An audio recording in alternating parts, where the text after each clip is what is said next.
Hi guys, ఇవాళ నా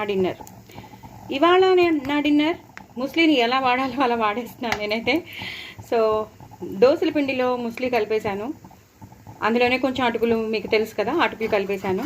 so ఆ ముస్లి అటుకులు కలిపేసిన దాంట్లో అంటే తక్కువ దోసల పిండి ఉంటుంది, మామూలు దోసపిండి, ఎలాంటి మిల్లెట్స్తో చేసిన దోసపిండి కాదు, మామూలు మనం రెగ్యులర్గా తీసుకునే దోసపిండిలోనే ముస్లి వేసేసుకుని కొంచెం అటుకులు వేసేసి మనం చేసేసుకుంటే ఇలా వచ్చేస్తుంది. మనం ఆ అటుకులు అవి వేసిన ములాంచి కొంచెం టైం పడుతుంది, ఒక్క చేత్తో చేయడం కష్టం. సో ఇది తీసాక నేను పల్టా చేశాక మీకు చూపిస్తాను. చూసారు కదా, ఫ్రాక్చర్ చేతితో ఒక చేత్తో కష్టమే అయిపోతుంది, ఒక చేత్తో ఫోన్ పట్టుకుని కెమెరా తీస్తూ చేయడం కష్టం. చూసారు, ఇలా ఎర్రగా కాలిపోయింది. సో మనకి ఏంటంటే ఎక్కువ ముస్లి ఉంటుంది, అంటే ఓట్స్ ఉంటాయి, ఆ ముస్లిలో ఉన్నవన్నీ మనకు ఉంటాయి. దోసల పిండి మాత్రం నేను 2 గంటలు వేసాను. సో అందుకనమాట ఇలా మనకి కొంచెం బ్రేక్ అయినట్టు వస్తుంది. ఎక్కువ వేసుకున్నాం అనుకోండి, చక్కగా మనం ఎలా అంటే అలా తీసుకునేటట్టు వచ్చేస్తుంది.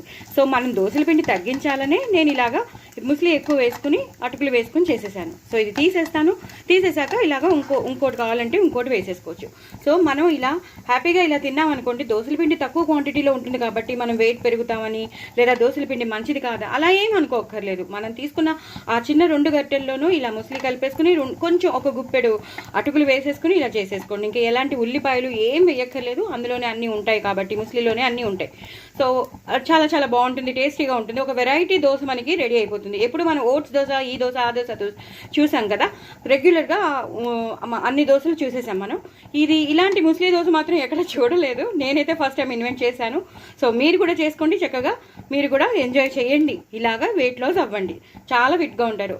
మన ఓన్ ఐడియాస్తో మనం ఏదైనా తీసుకునేది లిమిట్గా తీసుకుంటే ఏదైనా సక్సెస్ అవుతుంది. ఓకేనా, తప్పకుండా ఇలా చేసుకోండి, ఎంజాయ్ చేయండి. బాయ్ అండి.